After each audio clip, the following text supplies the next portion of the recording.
لا إله إلا الله محمد رسول الله استغفر الله العظيم استغفر الله العظيم.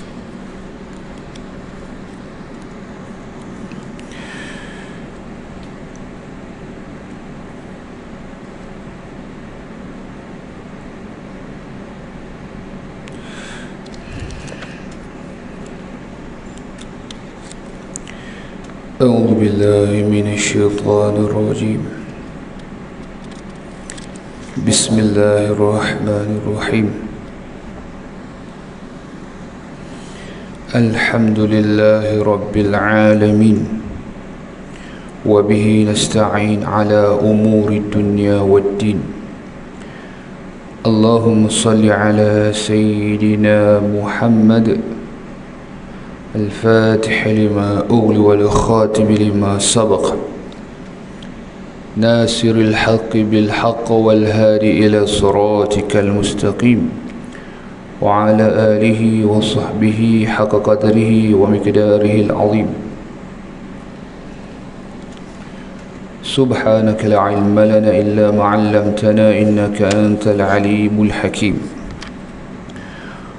قال رب اشرح لي صدري ويسر لي أمري واحلل عقدة من لساني يفقهوا قولي، ولا حول ولا قوة إلا بالله العلي العظيم، ولا حول ولا قوة إلا بالله العلي العظيم.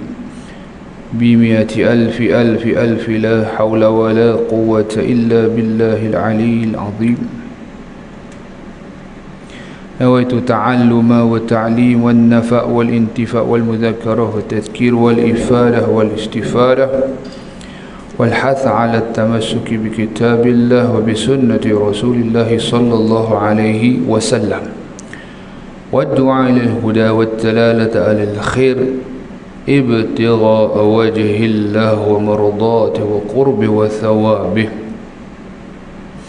آمين اللهم آمين. عما بعد، السلام عليكم ورحمة الله تعالى وبركاته. Alhamdulillah, syukur kehadrat Allah subhanahu wa ta'ala atas limpah kurniaan yang Allah subhanahu wa ta'ala berikan kepada kita, yang tak terhitung banyaknya,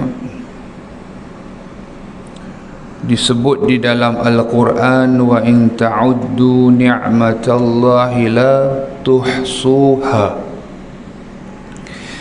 Dan jika sekiranya kamu cuba untuk menghitung-hitung nikmat yang Allah Ta'ala berikan kepada kamu, nescaya kamu akan dapati bahawa nikmat itu tak terhitung jumlah atau banyaknya. Subhanallah. Jadi bersyukur kepada Allah dapat kita masih lagi diberi peluang oleh Allah subhanahu wa ta'ala untuk datang ke rumah Allah Ta'ala.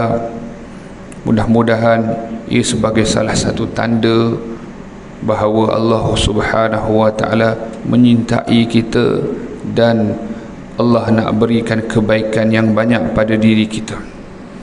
Sama-sama kita bersolat berjamaah dan juga berzikir, bermunajat, berdoa kepada Allah, dan kita sama-sama duduk di dalam majlis ilmu.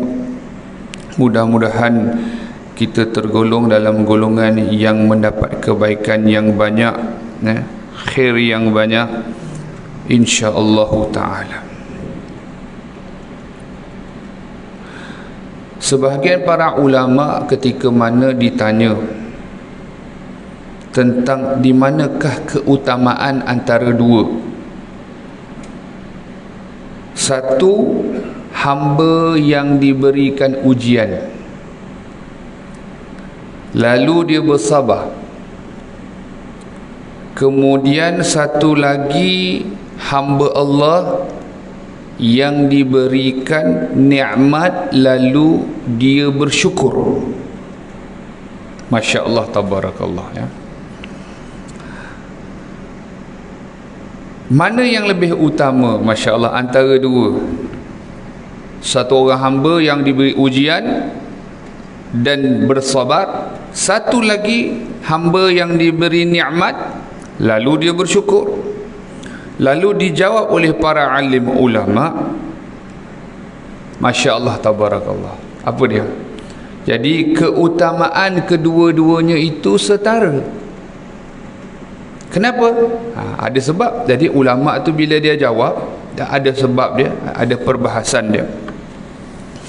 Antaranya dikatakan bahawasanya Allah Subhanahu wa ta'ala itu memuji akan kedua-dua keadaan hamba. Maknanya satu orang yang diuji sabar, satu orang diberi nikmat syukur. Masya Allah.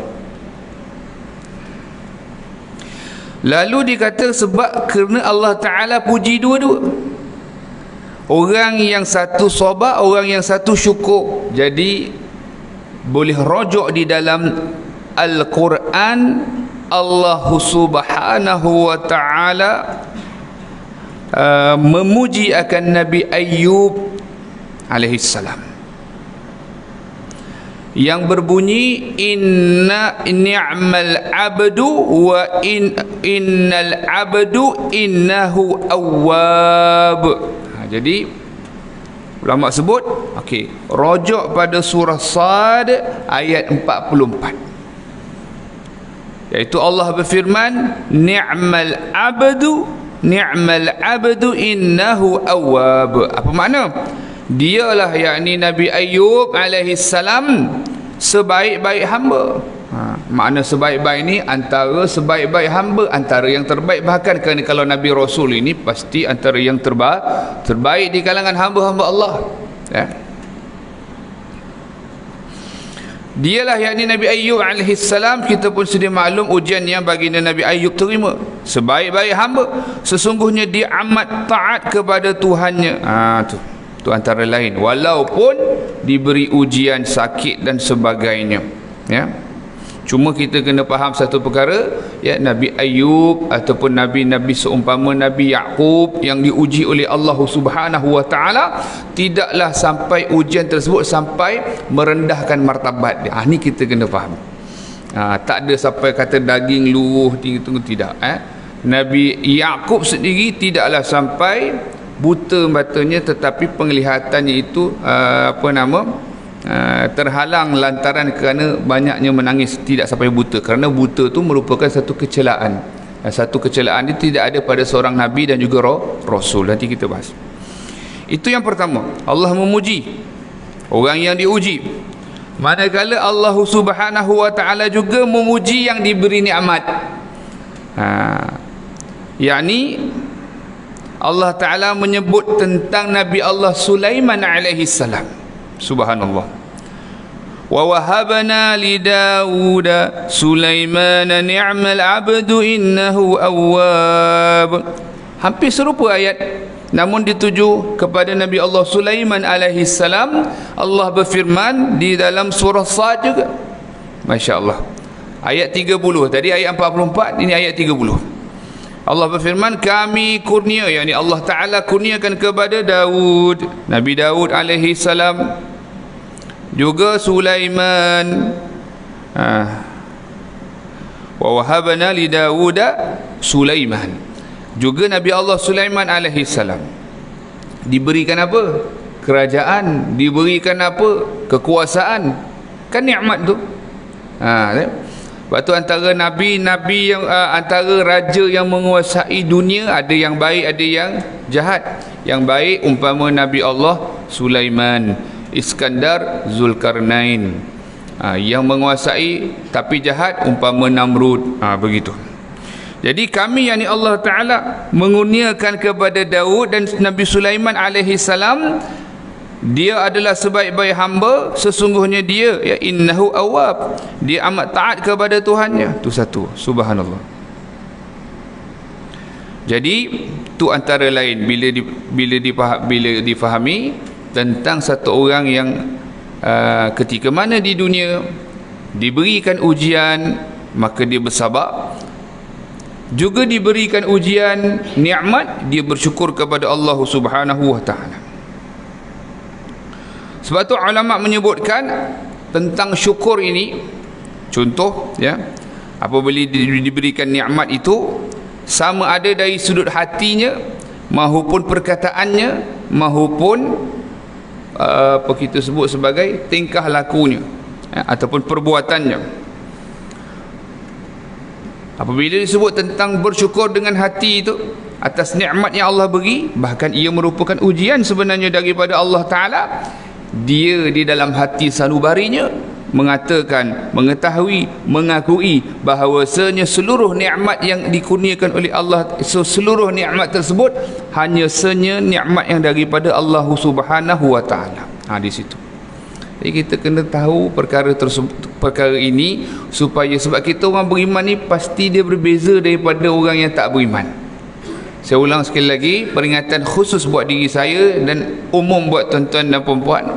Kita mesti beza diri kita dengan diri kita yang beriman berbanding dengan orang yang tidak beriman, kerana mereka langsung tidak tadi yang kita sebut ya, tak kembalikan kepada Allah Ta'ala.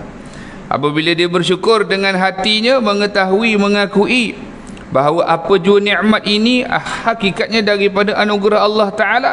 Wa ma bikum min ni'matin fa min Allah. Allah Ta'ala sebut ya, An-Nahl ayat 53, dan apa saja nikmat yang ada pada kamu, wa ma bikum min ni'matin fa min Allah. An-Nahl ayat 53, dan apa saja nikmat yang ada pada kamu maka dari Allah lah datangnya. Tu kebeza kita daripada dengan orang yang tidak beriman kepada Allah. Langsung itu ujian, diberi kelebihan, tapi tak pernah anggap itu daripada Allah sama sekali. Na'udzubillah min zalik. Dan tadi ayatnya kita bacakan tadi sama seumpama ya, apabila satu orang tu bersyukur akan nikmat yang Allah beri, tahu ianya sebenarnya hakikatnya ujian daripada Allah ya, kerana dunia ni tempat ujian, dunia ni tempat sebagai untuk menanam benih untuk mendapat hasilnya di akhirat kelak. Tahu ada tempat kembalinya, yakni akhirat. Jadi tadi kita sebut wa in ta'uddu ni'matallahi la tuhsuha. Kalau dia hitung apa sahaja nikmat yang Allah berikan kepada dia, tentu dia tidak dapat hitung. Contoh kita biasa dengar bagaimana ada satu orang saleh yang beribadat sekian lama dan kemudian ketika di akhirat dikatakan kau masuklah ke dalam syurga. Lalu ditanya, adakah aku masuk syurga ni lantaran ibadatku yang sekian banyak tahun yang telah aku ibadatkan kepadamu ya Allah. Ditanya, maka dijawab ya, ringkas dijawab ya, adakah kau cuba nak menghitung ya, amalan kau terhadapku? Maka mari kita hitung apa dia, nikmat yang telah aku berikan kepada engkau.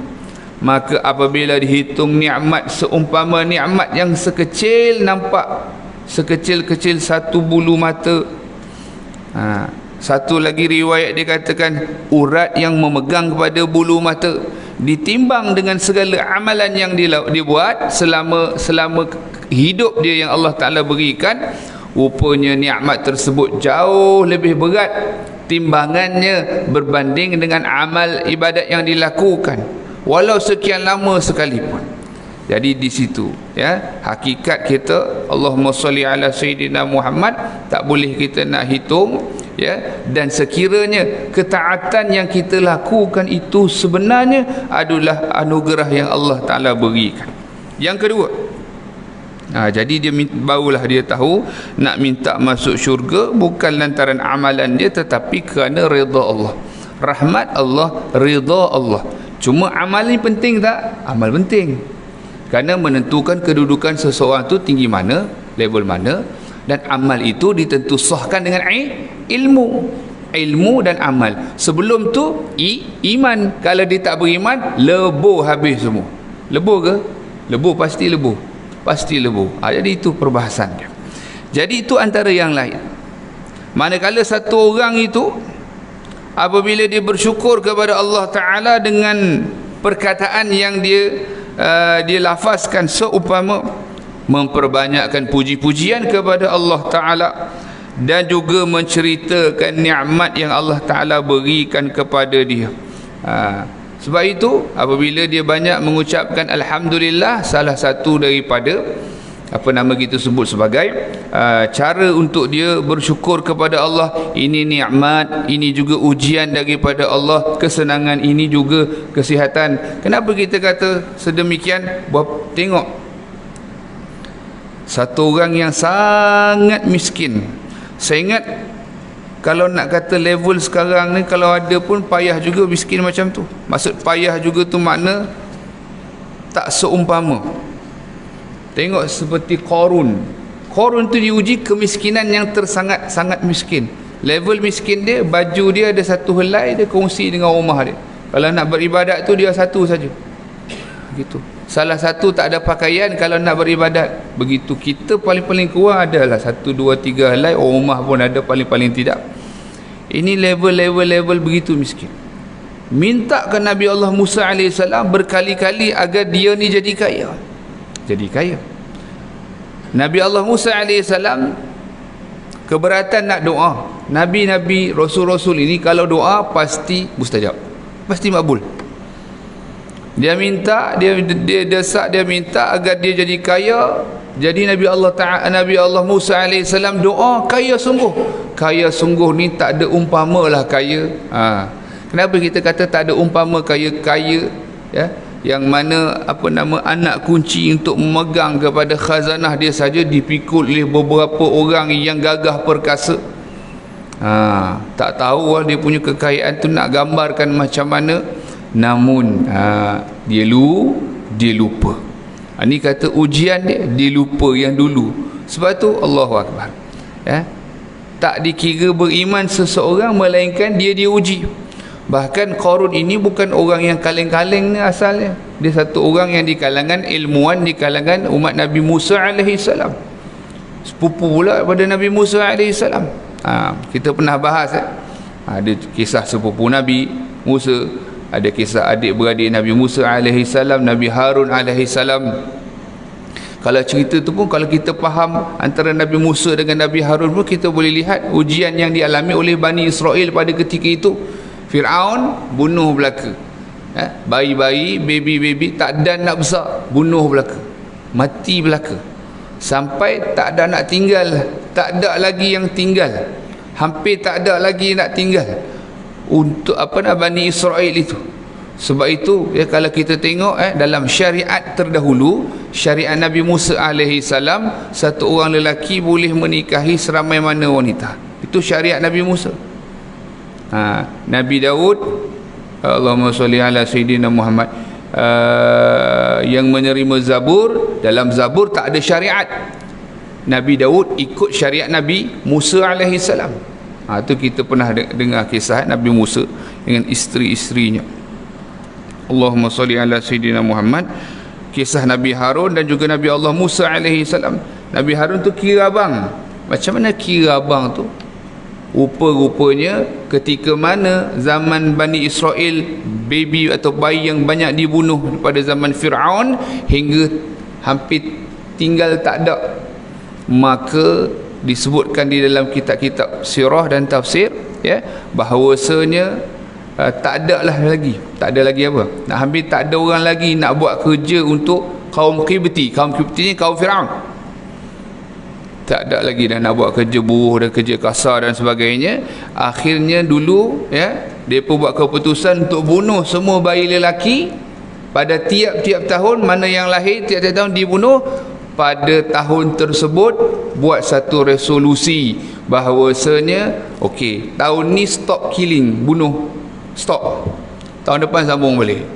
Tahun ni bunuh, tahun ni bunuh, tahun ni stop, tahun depan bunuh, tahun ketiga stop, tahun keempat bunuh. Rupanya itulah sebab antara lain Nabi Allah Harun AS sebagai abang itu hidup sebab apa?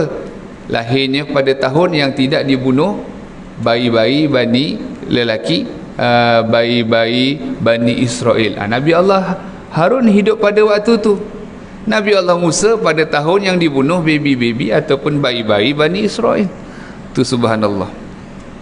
Tu antara lain, ya. Jadi tu dikatakan tentang Qarun itu semiskin-miskinnya seumpama level tersebut, hingga sekaya-kaya yang tak tahu nak digambarkan, hingga seluruh harta-harta kalau kita tengok, ya, harta-harta yang tertanam di bumi pun harta Qarun. Di situ. Tetapi apa yang berlaku bila Nabi Allah Musa alaihi salam datang kepada Qarun tadi, nak minta akan dia tunaikan zakat, dia kata apa? Ni harta aku, aku yang cari, aku usaha peroleh, kenapa nak bayar zakat? Kenapa? Tak perlu bayar ke siapa-siapa kan? Ujian daripada Allah Subhanahu wa ta'ala tentang kekayaan yang diterima. Dia lupa bahawa ini ujian daripada Allah. Masa miskin tak sabarlah, senang cerita kan. Masa kaya tak boleh nak kata kekayaan dia, tak bersyukur pula. Sebab tu satu orang ulama kata, Imam Yahya bin Husain rahimahullah berkata, bala itu ataupun bala ujian ibtila itu juga bersumberkan daripada kesihatan. Macam mana? Dalam kitab Tanbihul Mukhtarin dia sebut, seandainya Fir'aun itu sakit, makna kata pernah sakit lah, nescaya dia tidak akan berkata apa yang diucapkan dalam Al-Quran. Kan direkodkan ana rabbukumul a'la. Fir'aun ni teruk, dia kata teruknya dia, hak mula-mula yang cakap aku ni Tuhan yang maha tinggi ni Fir'aun. Jadi disebutkan tak pernah sakit sama sekali. Tak pernah sakit tu, hatta batuk sesama. Subhanallah. Kita batuk sesama, kita dah suspend dah. Kalau dulu tak berapa nak suspend juga, tapi kalau sekarang suspend. Kadang-kadang kita tengah ceramah kan, terbatuk, terpaksa kita cakap saya tertelan air liur ni. Nak batuk pun jadi payah kan. Kena justify batuk kita. Nak kata apa? Tapi ustaz, kalau batuk terkong-kong tu tertelan air liur ke? Taklah, memang taklah. Kalau tertelan air liur tu sekejap-sekejap lah batuk. Kan? Jadi tara tu dia sihat dia. Fir'aun ini menguasai kerajaannya, sihatnya, tak pernah sakit, hatta disebutkan kencing berak pun tak, kata tara tu. Lupa bahawasanya Allah Subhanahu wa ta'ala, ya, berikan dia nikmat menikmat sihat, hingga dia mengaku bahawasanya dirinya itu Tuhan. La ilaha illallah. Itu antara lain, ya, antara lain. Jadi dia tak tahu bahawasanya dia diuji oleh Allah Ta'ala. Sebab tu kenal akan Allah, ma'rifatullah tu penting sangat-sangat. Sangat-sangat penting. Itulah dikatakan tauhid akidah kita. Kalau tidak, dia tak tahu semua itu adalah daripada Allah Ta'ala semata-mata. Baik. Manakala satu orang itu, kalau dia bersyukur kepada Allah dengan anggota tubuh badannya yang Allah berikan kepada dia, dia akan kerahkan seluruh anggota tubuh badannya itu untuk buat taat semata-mata, kerana buat taat kepada Allah semata-mata, dan buat sesuatu yang Allah Subhanahu wa ta'ala redha akan dia.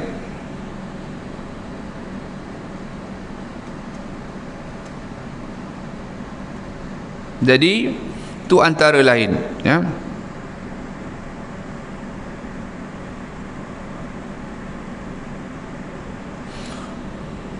Sebagaimana dalam surah Sabah, ya, disebutkan, yang bermaksud beramallah kamu wahai keluarga Daud, tanda kamu syukur kepada Allah Subhanahu wa ta'ala.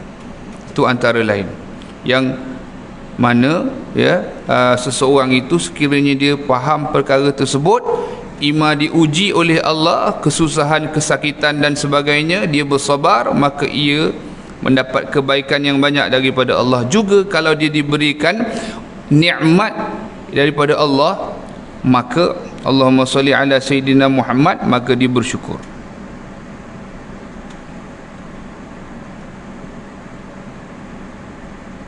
Masya Allah. Kita baru ni kan Imam Abdullah bin Alawi al-Haddad, Masya Allah. Al-Imam Abdullah bin Alawi Al-Haddad sebut dalam kitab Tasbihatul Fuad, kata beliau, ni nak cerita tentang kedudukan syukur dan juga kedudukan sabar. Kata Imam Haddad, sesungguhnya manusia itu pada keadaan syukur bersama Allah Subhanahu wa taala, tapi mereka menyangka mereka dalam kedudukan sabar. Bagaimana? Dia katakan, kerana pada diri manusia kita ni, pada setiap urat darah ataupun urat saraf kita ni terdapat dua nikmat milik Allah Ta'ala. Dua nikmat milik Allah Ta'ala. Salah satu daripadanya, kata Imam Abdullah bin Alawi Al-Haddad, ada urat yang bergerak dan ada yang tak bergerak. Mari kita tengok.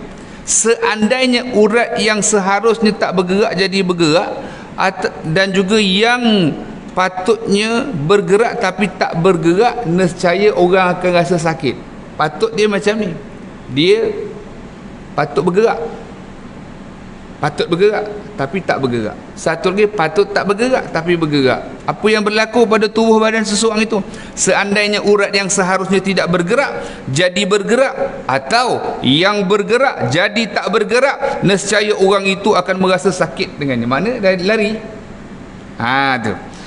Sebab tu dikatakan, kata Imam Abdullah bin Alawi Al-Haddad, maka di setiap urat itu terdapat dua nikmat. Nikmat sebab adanya satu, nikmat sebab adanya urat, dan nikmat tidak bergeraknya urat yang tidak bergerak dan bergeraknya urat yang bergerak. Ni cerita yang nampak halus, nampak macam tak sah cerita jantung lagi, tak sah cerita mata lagi, tak sah cerita tangan, kaki, apa jua yang Allah Ta'ala, itu lagi. Jadi ni cerita satu saja. Patutnya yang bergerak tak bergerak, yang tak patut bergerak jadi sakit.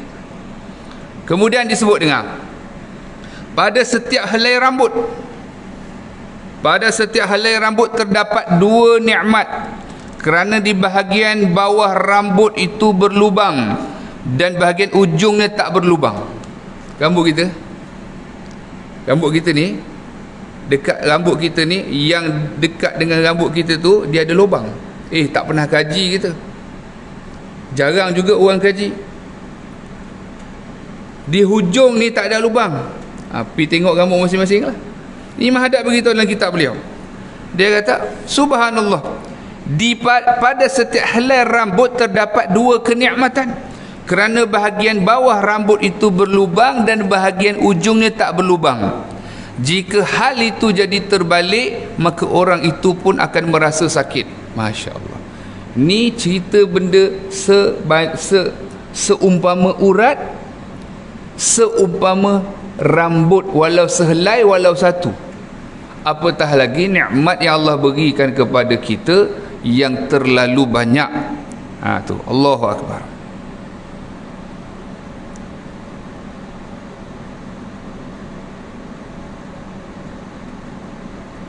Masya Allah.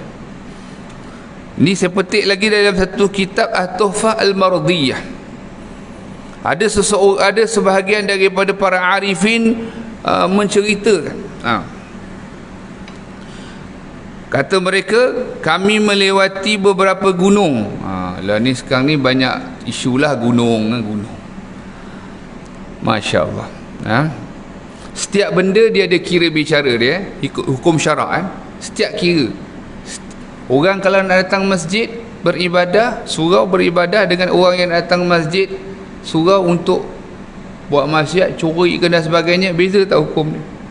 Tak beza. Setiap benda. Sebab tu bila kita seseorang yang reti akan hukum hakam, insya-Allah selamat. Sebab tu orang alim ataupun orang yang benar-benar alim, yang reti sungguh-sungguh, maka dia kalau duduk dalam masyarakat dia selamat, dia duduk seorang diri dia selamat. Pasal apa? Dia tahu hukum hakam, dia reti sungguh-sungguh. Baik. Kata sebagian arifin, mereka menceritakan, kami melewati beberapa gunung, lalu kami melihat seorang tua yang buta, yang kedua tangan dan kakinya terpotong. Pertama tua dah, kedekat dah, kurang lah, buta pula. Allahu Akbar. Tangan dua dan kaki terpotong. Maknanya tak ada tangan, tak ada kaki. Bukan satu ada, satu tak ada, tak.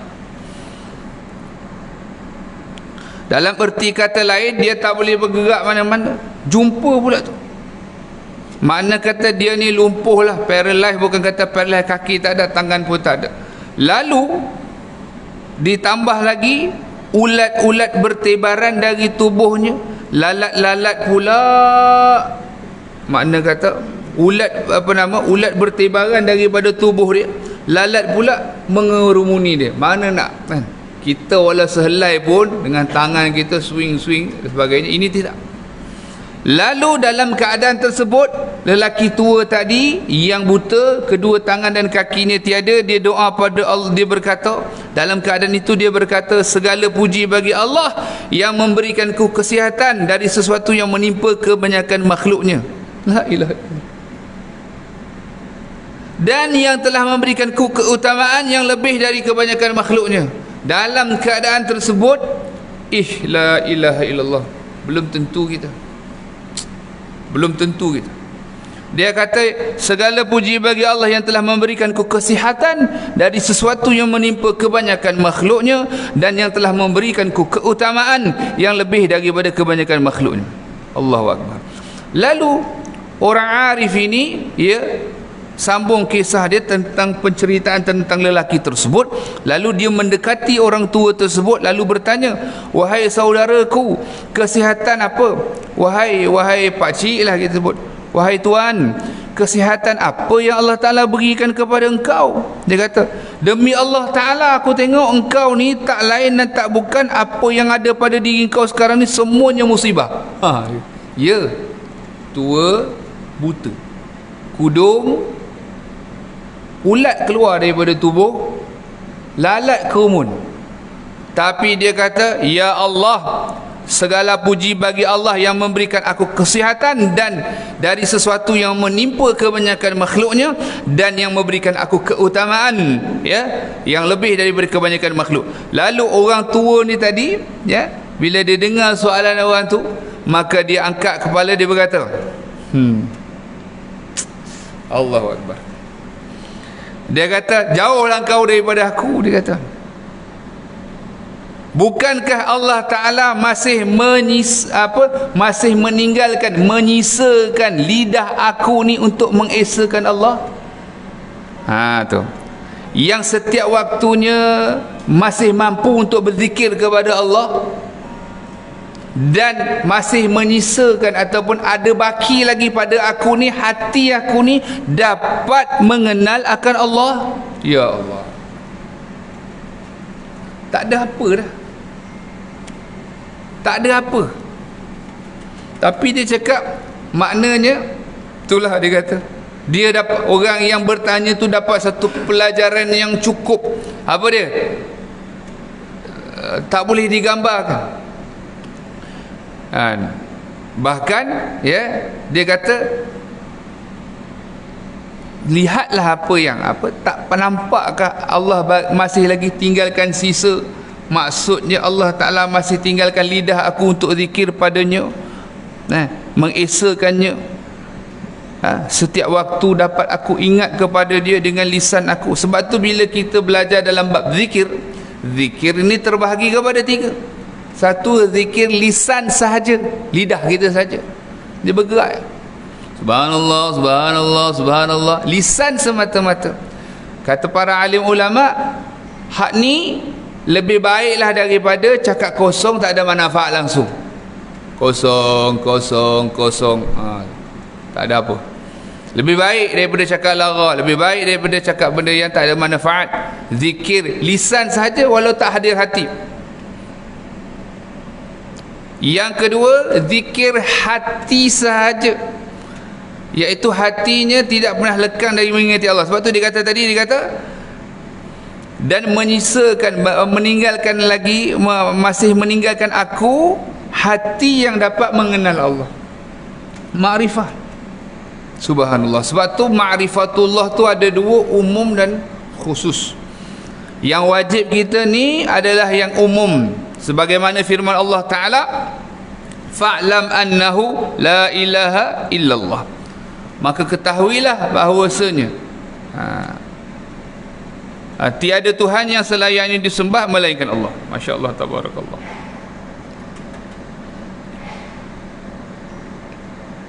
Jadi itu antara lain, ya, antara lain yang disebutkan, ya, oleh para alim ulama.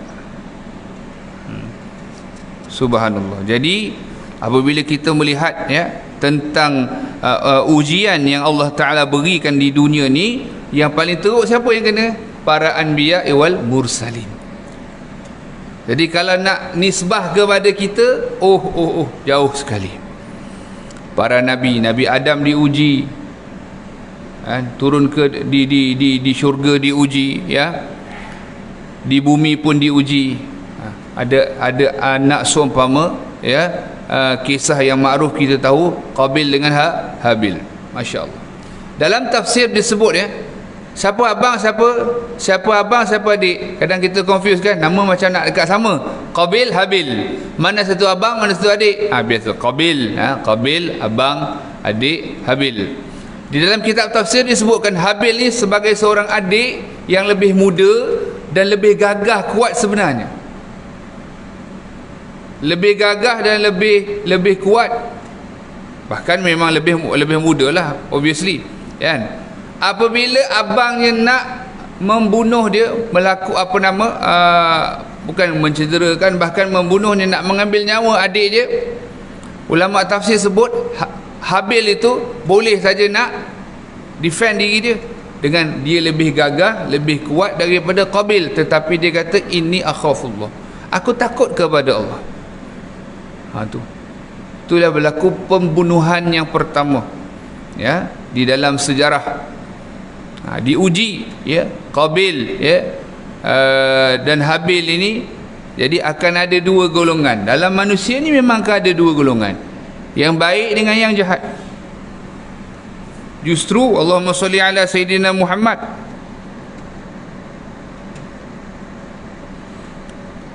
Ibnu Abbas radhiyallahu anhuma berkata, sabar itu dalam menghadapi ujian itu, yang pertama dalam melaksanakan ketaatan kepada Allah. Kita nak pagi-pagi tadi bangun agak-agak Masya Allah tak? Ya, Allahu Akbar. Ada orang masih lena sedap tidur, seronok dia pasal sedap, dia sedap.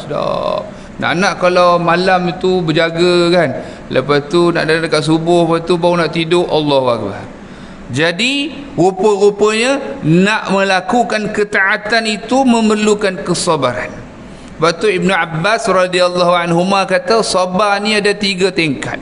Pertama, sabar buat taat, Allah beri 300 darjat paling kurang. Sebab pahala sabar ni sendiri sebenarnya tidak ada batas, ya, itu paling tidak. Yang kedua, sabar dalam menjauhi larangan-larangan daripada Allah Ta'ala, itu diberikan 600 darajat indallah, di sisi Allah Ta'ala. Manakala satu orang apabila sabar dalam menghadapi musibah pada permulaan, jadi bila sabar pada musibah tu bukan 10 tahun lepas ataupun diuji 10 tahun lepas. Contoh, orang tanya, dia kata basikal dia hilang, dia kata aduh, bila hilang? 5 tahun lepas. Sabarlah, sabar. Dia akan kira sabar 5 tahun dulu punya cerita. Tak ada.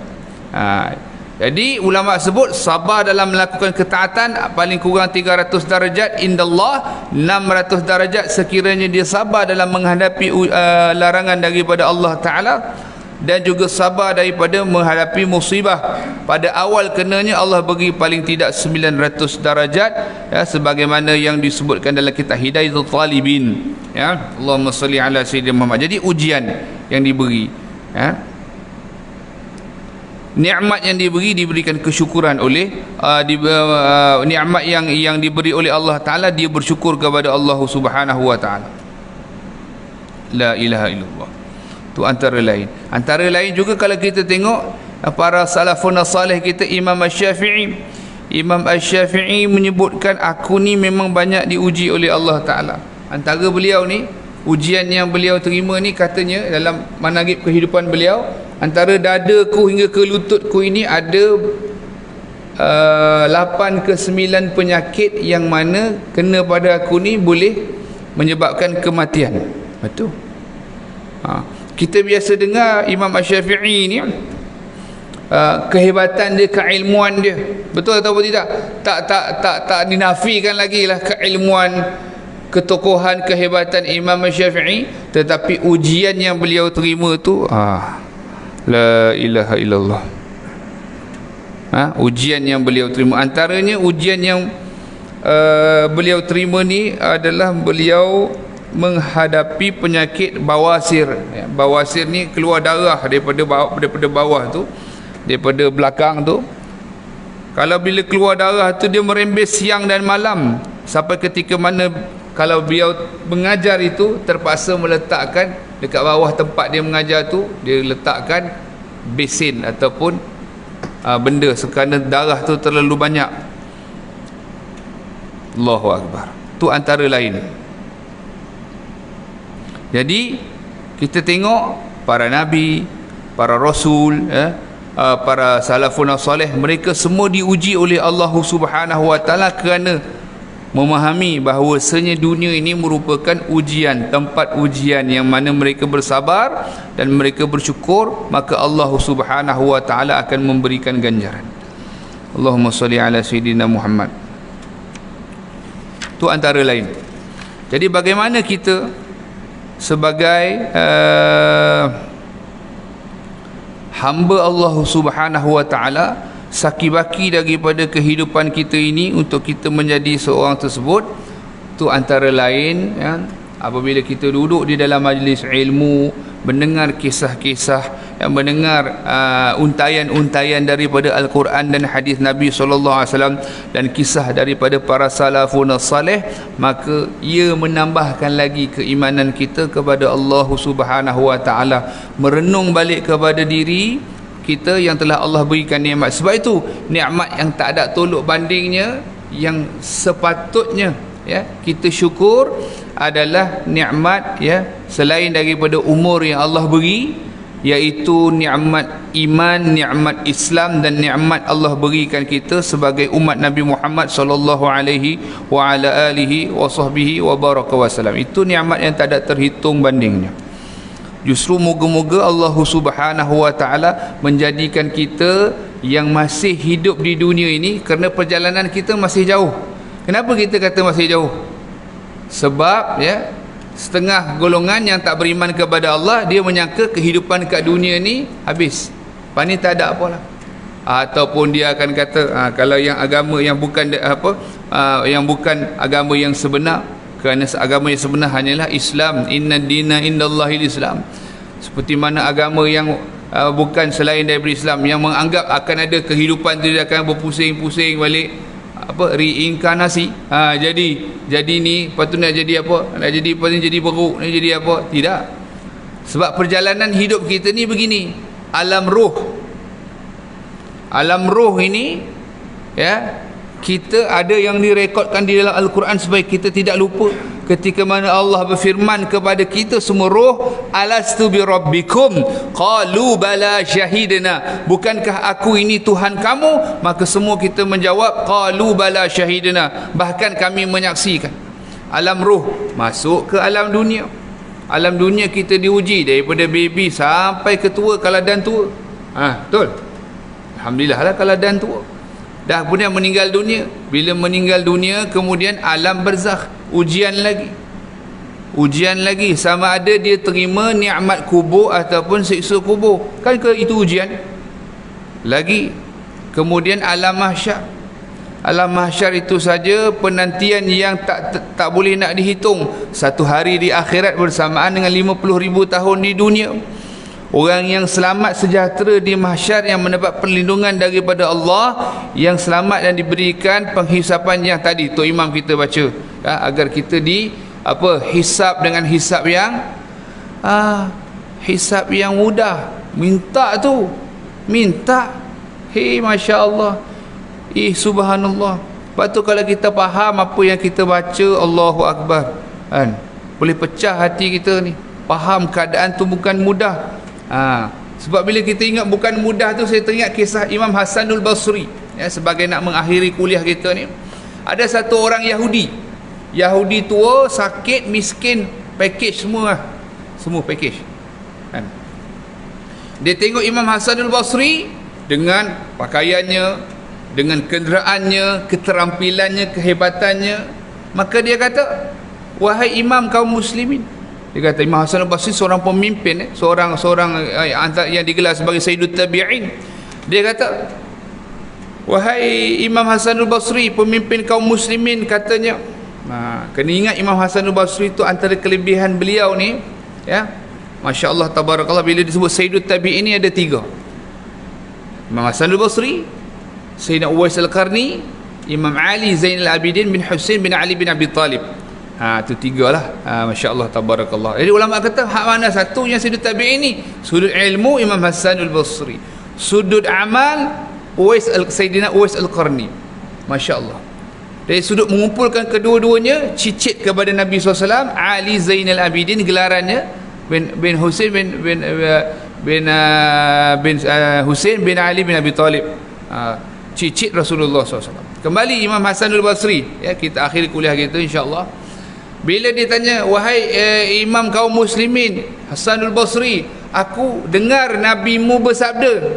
Dia kata, apa kelebihan Hasan al-Basri tadi? Antaranya beliau, ya, pernah diasuh oleh antara isteri Rasulullah, namanya Ummu Salamah, dan pernah menyusu kepada Ummu Salamah. Jadi pernah menyusu kepada isteri Rasulullah. Tu antara keberkatan tu, Masya Allah. Kembali Imam Hasan al-Basri ditanya, aku pernah dengar Yahudi itu kata, nabimu bersabda, dunia ini adalah penjara orang mukmin, syurga orang kafir. Betul ke? Kenapa dia question? Kenapa dia jadi question mark tu? Sebab dia kata, tengok aku, dia kata apa?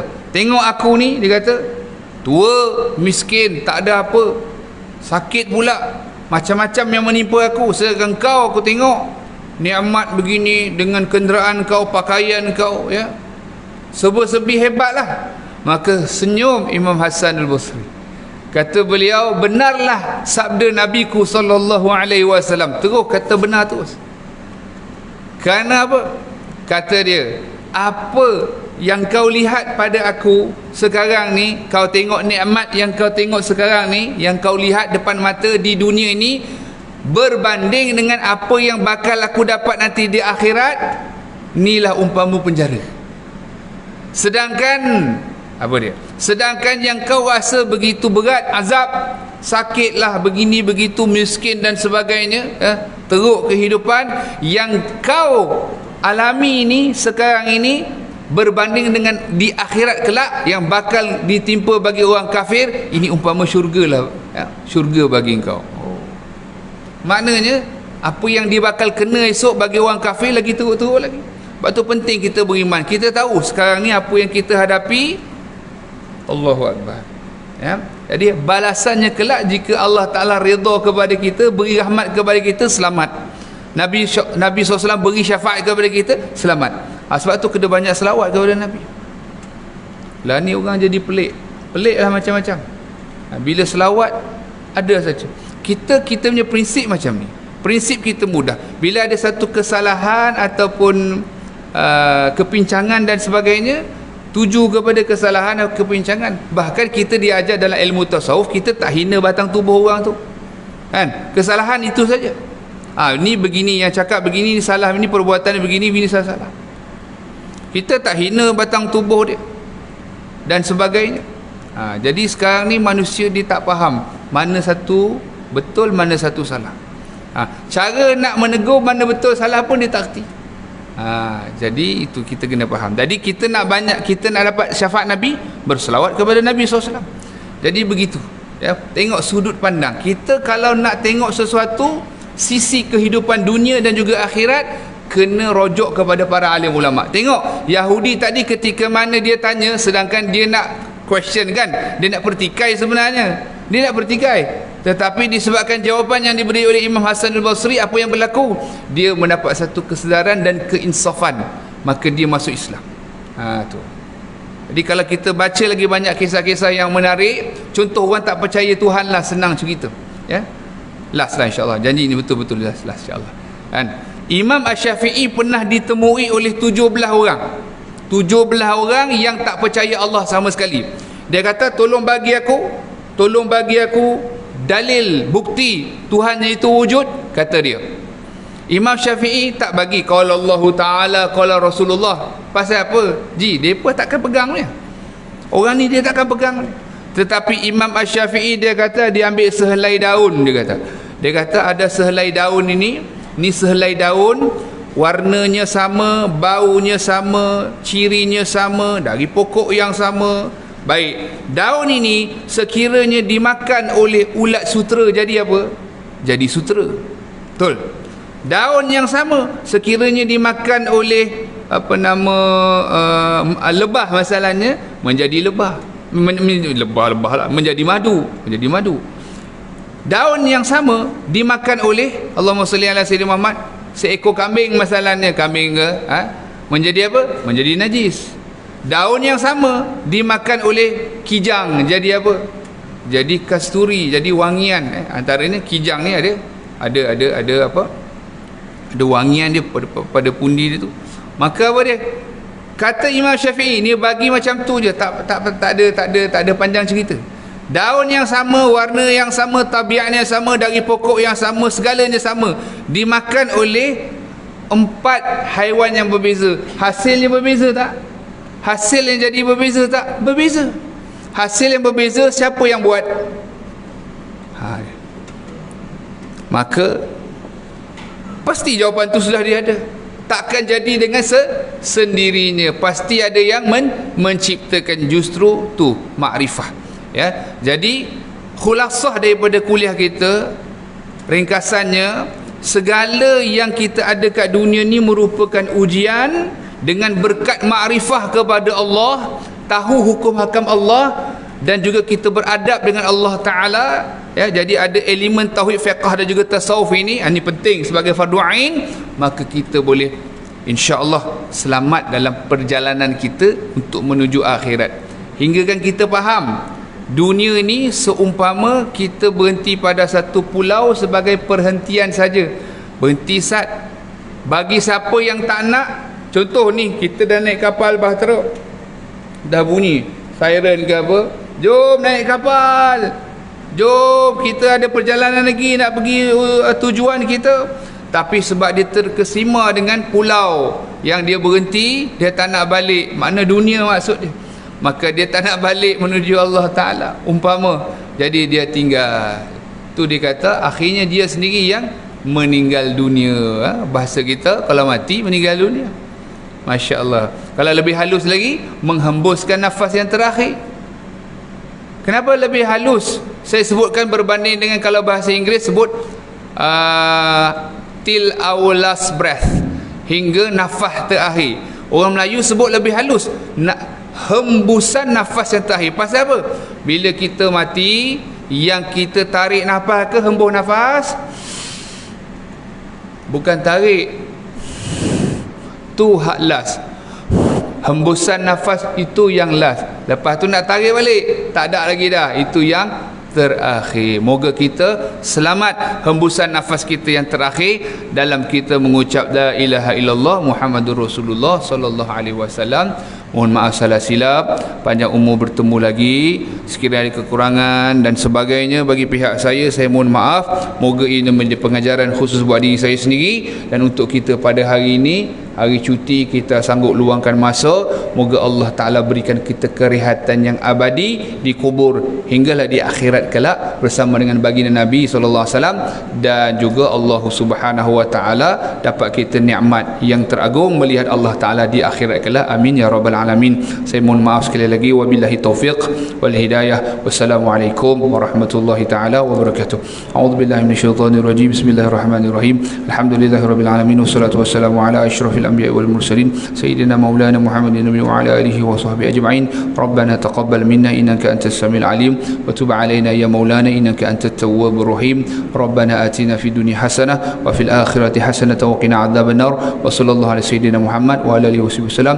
Subhana rabbika rabbil izzati amma yasifun wa salamun alal mursalin walhamdulillahi rabbil alamin. Taqabbalallahu minkum.